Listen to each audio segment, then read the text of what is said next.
Now, I want to talk a little bit about Rabbi Zaltzman, if I might. I had a chance to say hello to him before coming up here, and he's given me his book.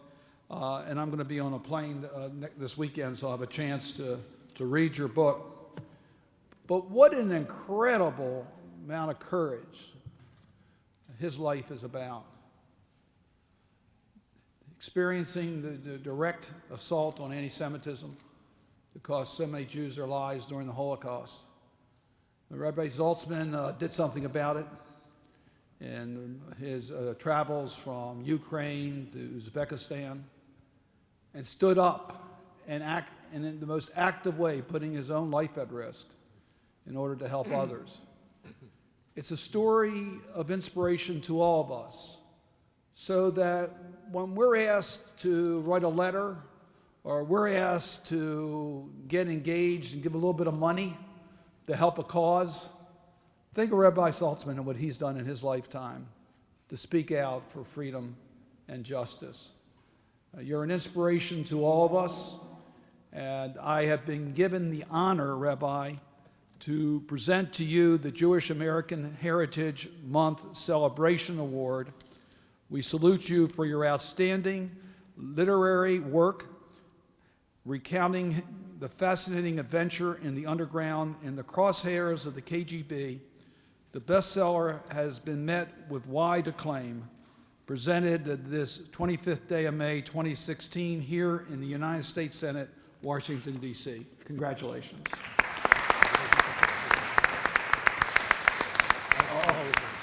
Our last honoree to speak is Rabbi Zaltzman. Rabbi Zaltzman, I think, epitomizes the story of Jewish American heritage. Born in the Ukraine, immigrant to the United States in 1974, and a devoted fighter for social justice ever since. That's the Jewish American story in a nutshell. So without any further ado, I'd like to introduce our last honoree of this event, Rabbi Hillel Zaltzman. Thank you very much. Dear senators, distinguished guests, fellow honorees, ladies and gentlemen, I see everybody is talking, he has to introduce his Jewishness. In the Soviet Union, everybody had a passport and said who he is, what is his nationality. Here in my passport, in my driver license, doesn't say who I am, but I'm telling you, I would like to, I'm Jewish. So I'd like to tell you, I have been really touched by honoring me by writing this book. This book, we never imagined the Soviet Union that we will get out from the Soviet Union. Our only wish was that God give us, we should maybe tell this story in freedom, our daily story, our daily life. But we actually never believed. But writing a book would be a fantasy for me. But finally, indeed, I wrote a book describing our previous life in danger, our underground activities under the watchful eye of the KGB in vivid details, and people are saying me, readers, we see God was in your hand when you wrote this book. I succeed to make it in a fascinating way. But I have to mention, actually to thank my parents, my teachers and mentors, who brought me up, who raised me as a faithful Jew, faithful to our Torah, faithful to our religion, faithful to our Jewish values. It was a very, very difficult time, as I mentioned.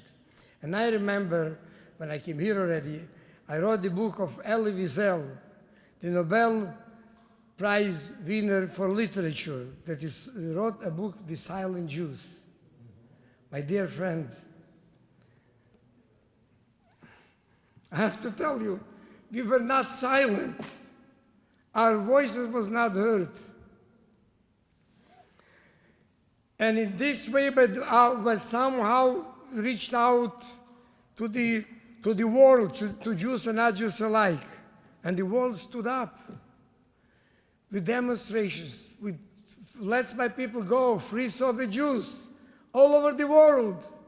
And we will never forget the Jackson Commandment, where they stood up strongly nor concession to the Soviets in trade with America, only if they give freedom, if they will allow the Soviet Jews to leave the Soviet Union and religious freedom.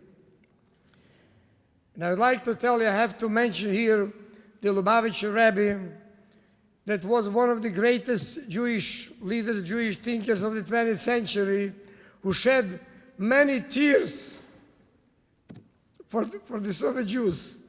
And he did more than he can in diplomatic ways in his own sources.